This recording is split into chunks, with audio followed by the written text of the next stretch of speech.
नमस्कार विद्यार्थी मित्रांनो, मी डॉक्टर किशोर बागडे. आपण बघत आहात YouTube channel medical admission guidance.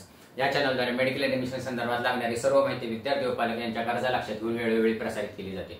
तर या चॅनलला अजून सबस्क्राईब केला नसेल, सबस्क्राईब करा, बेल आयकॉनवर क्लिक करा आणि आपल्या मित्रांना शेअर करा. तर आपला आजचा विषय आहे all India quota counselling for government MBBS. Government MBBS ला कुणी ऍप्लिकेशन करावं, हा तुम्ही कन्सेप्ट नीट समजून घ्या, म्हणजे तुमच्या लक्षात येईल काय आहे कन्सेप्ट आणि कुणी करावं एमबीबीएस, आणि कमी मार्काच्यांनी पण कसं का करावं, त्याचा फायदा काय होऊ शकतो आपण बघू शकतो. साधारणपणे ऑल इंडिया कोटाचं पहिल्या राऊंडचं मेरिट सगळ्यांनाच माहिती 630-640 दरम्यान जाणार आहे.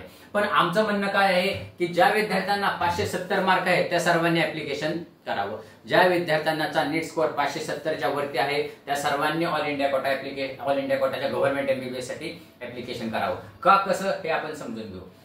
साधारणपणे राऊंडची रचना अशी केलेली असती की पहिला ऑल इंडिया नंतर स्टेट, पहिला ऑल इंडिया नंतर स्टेट. म्हणजे हे का केलेलं असतं की साधारणपणे तुम्हाला सगळीकडे हे मिळायला पाहिजे, स्कोप मिळाला पाहिजे, विद्यार्थ्यांनी सगळीकडे चान्स घ्यायला पाहिजे. तर हा राऊंड तुम्ही 14ला चालू होणार आहे हे माहिती आहे. 14 ते 20 ऑगस्ट आपल्याला रजिस्ट्रेशन करायचे, पेमेंट करायचे.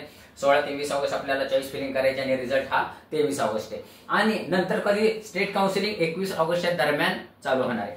म्हणजे ह्या राऊंडचा आणि ह्या राऊंडचा काही इंटरसेक्ट होत नाही, तुमचा काही परिणाम होत नाही. गोष्ट एक. गोष्ट दुसरी, इथं काही प्रॉब्लेम झाला तरी तुमचा स्टेटवर काही तुमचा परिणाम होत नाही. कारण का, तर हा राऊंड हा टोटल फ्री राऊंड आहे. तुम्हाला कॉलेज मिळालं आणि जरी समजा तुम्हाला वाटलं की मला हे कॉलेज घ्यायचं नाही तर तुम्ही स्टेटला पात्र ठरता, काही प्रॉब्लेम येत नाही. गोष्ट दुसरी, जरी समजा ह्या राऊंडला तुम्हाला कॉलेज मिळालं नाही तरी काही प्रॉब्लेम नाही. तुम्हाला सेकंड राऊंडला तुम्ही जायचं असेल तर जावा, नाहीतर नाही सुद्धा जाऊ शकता. तुम्ही चॉईसेस फिलिंग करायचं नाही, ती काउन्सिलिंग सोडून द्यायची. स्टेट काउन्सिलिंगला काही प्रॉब्लेम होत नाही.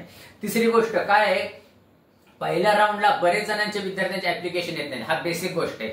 बघा तुम्ही ऑल इंडिया कोटा जेव्हा कुठलाही पहिल्या राऊंडचं मेरिट हे कमी असतं, नंतरच्या राऊंडचं मेरिट हे वाढत जातं. ऑल इंडिया कोटाच्या म्हणतो मी, किंवा डीम्ड युनिव्हर्सिटीच्या. तर कारण का, तर ऍप्लिकेशन कमी येतात. बराचसा फोबिया कसा सुरू झाला, आपल्याला मिळणार नाही म्हणून ऍप्लिकेशन कमी येतात. म्हणून ज्या विद्यार्थ्यांनी 570च्या वरती मार्क आहेत त्यांनी आपला एक प्रयत्न म्हणून करावा. कारण तुम्ही कसे 2-3 वर्ष खूप अभ्यास केलेला आहे, अभ्यासावर प्रयत्न केलेले आहेत, तुम्ही क्लासला गेलेले आहेत, कॉलेजला गेलेले आहेत, रात्र जगले, एवढे प्रयत्न केलेत. मग एक प्रयत्न करण्यात काय अर्थ आहे. म्हणजे एक प्रयत्न करायला तुम्हाला काय प्रॉब्लेम आहे, काहीच प्रॉब्लेम नाही. फक्त ऍप्लिकेशन करायचंय, त्याच्यावर तुमचा काही प्रॉब्लेम येणार नाही. पुढच्या काउन्सिलिंगवर पण काही प्रॉब्लेम येणार नाही. जरी समजा ह्या काउन्सिलिंग मधून तुम्हाला बाहेर पडायचं असेल तर तुम्ही फ्रीली बाहेर पडू शकता. सेकंड राऊंड पासून चॉईस फिलिंग करायचं नाही आणि बाहेर पडायचं, त्याचा स्टेटवर काही इम्पॅक्ट होत नाही. गोष्ट दुसरी, ह्याला डिपॉझिट आहे फक्त 10,000 रुपये आणि फॉर्म फी आहे 1,000 रुपये. म्हणजे तुमचा लॉस काय होणार आहे, फक्त 1,000 रुपयाचा लॉस होणार आहे. अलग लक्षात. म्हणजे जर समजा तुम्हाला काउन्सिलिंग मधून बाहेर पडायचं असेल तर, आणि 10,000 रुपये तुमचे 4 महिन्यांनी रिटर्न येणार आहे. त्याच्यामुळे तो पण काही मुद्दा येणार आहे. मुद्दा काय राहतोय, फक्त तुमचे 10,000 रुपये पडून राहतात, पण म्हणजे उपयोगात येत नाही. पण ह्याच्यामुळे झाला तर खूप फायदा होऊ शकतो. जर समजा तुमच्या नशिबाने थोड्याशा प्रयत्नाने गव्हर्नमेंट एमबीबीएस मिळालं तर तुमचं नशीब उजाडू शकतं की ज्यांना मार्क कमी आहेत. कारण का, तर जे पेरिफेरीचे कॉलेजेस महाराष्ट्रात जे काही 31 गव्हर्नमेंट मेडिकल कॉलेज आहेत त्या सगळ्यांना तुम्ही ऍप्लिकेशन करायचं. तुम्हाला जर महाराष्ट्राबाहेर जायचं नसेल तर फक्त महाराष्ट्रामध्येच ऍप्लिकेशन करायचं.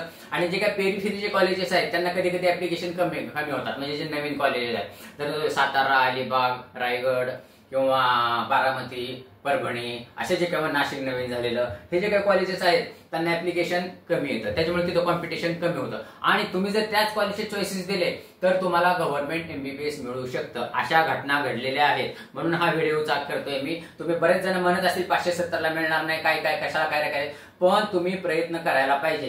कारण ह्या प्रयत्नानं तुम्हाला पुढच्या काउन्सिलिंगवर काही परिणाम होणार नाही, स्टेट काउन्सिलिंगवर परिणाम होणार नाही, किंवा इतर काही म्हणजे तुम्ही डिफॉल्ट होणार नाही. कारण हा गव्हर्नमेंटने काय केलेलं आहे, तुम्हाला एक चान्स दिलेला आहे. मग तुम्ही चान्स का सोडता, आणि हा फ्री राऊंड आहे.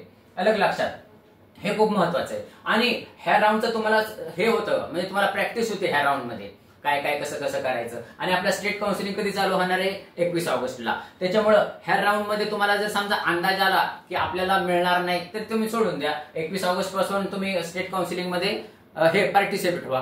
हा बेसिक कन्सेप्ट आहे.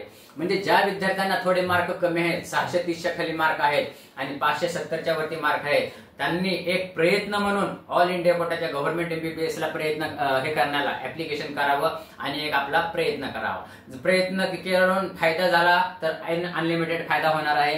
पण तोटा हा 0 होणार आहे. तुम्हाला जर नको असेल तर ती काउन्सिलिंग सोडून द्या. हा आमचा बेसिक कन्सेप्ट असतो.